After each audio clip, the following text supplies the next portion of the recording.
période des questions. Nous allons maintenant passer à M. Treleaven.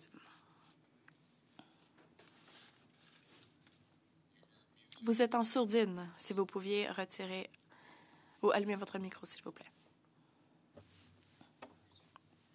Ça se produit toujours. Bonjour, chers sénateurs. Je vous remercie de me donner l'occasion d'exposer mes idées sur la question. Je suis de Victoria, en Colombie-Britannique.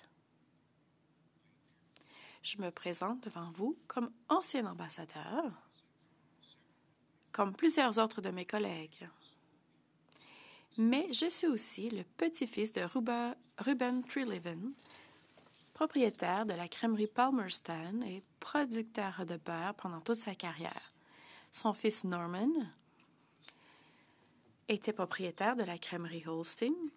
Il était producteur de beurre et il avait une entreprise de transformation des œufs et même une installation de transformation des poulets à une certaine époque.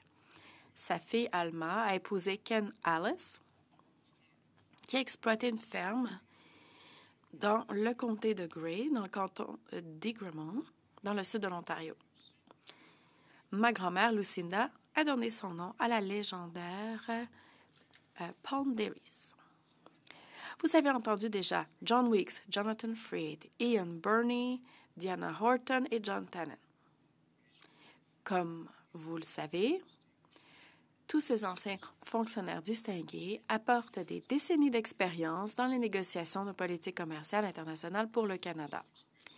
Chacun d'entre eux a exprimé de profondes réserves quant aux risques qui pèseraient sur notre position commerciale mondiale et sur notre réussite future si ce projet de loi est adopté sous sa forme actuelle. Je partage leur point de vue à cet égard dans les termes les plus forts possibles.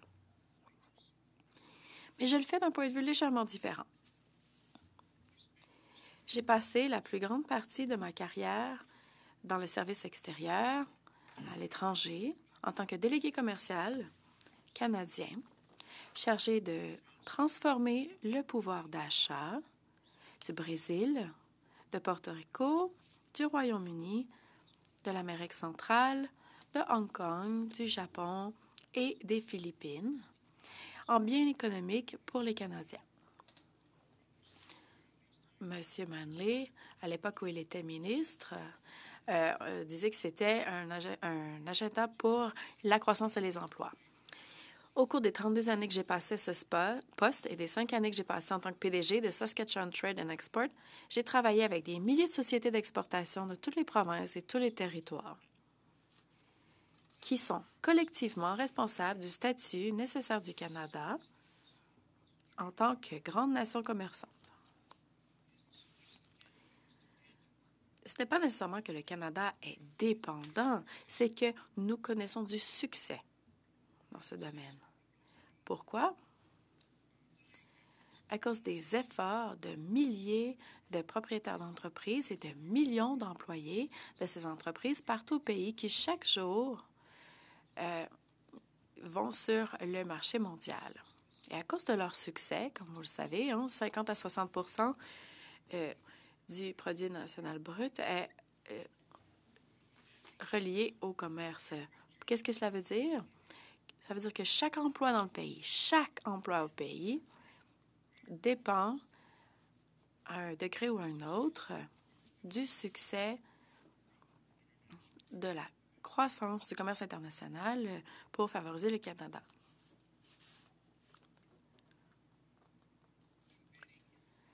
L'insertion dans la loi sur les affaires étrangères, le commerce et le développement de la disposition à l'examen risque de compromettre notre succès dans les négociations commerciales à venir.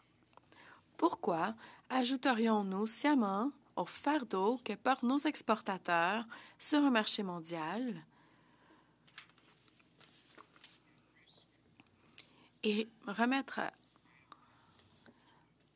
en cause, ou plutôt risquer, tout cela à un moment où les barrières au commerce international et les difficultés sont plus importantes que les occasions pour la première fois.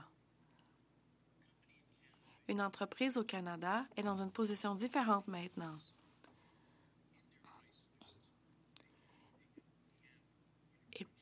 Ils peuvent gérer les barrières interprovinciales et puis les fluctuations normales au pays.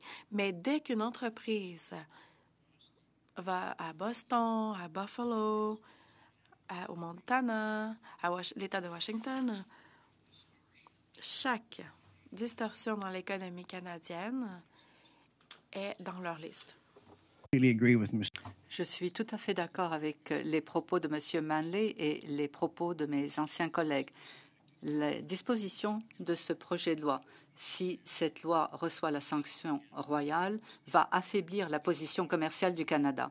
C'est un petit peu comme le Comité olympique canadien qui offre à Desgrasses une paire de bottes de ski pour faire sa course de 100 mètres.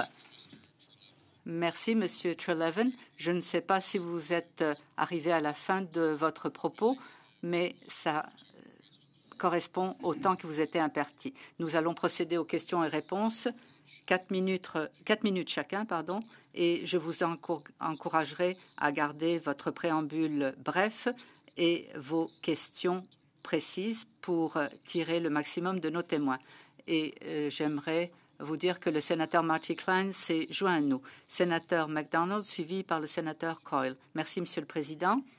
Ravi d'avoir parmi nous ces deux témoins. Merci beaucoup.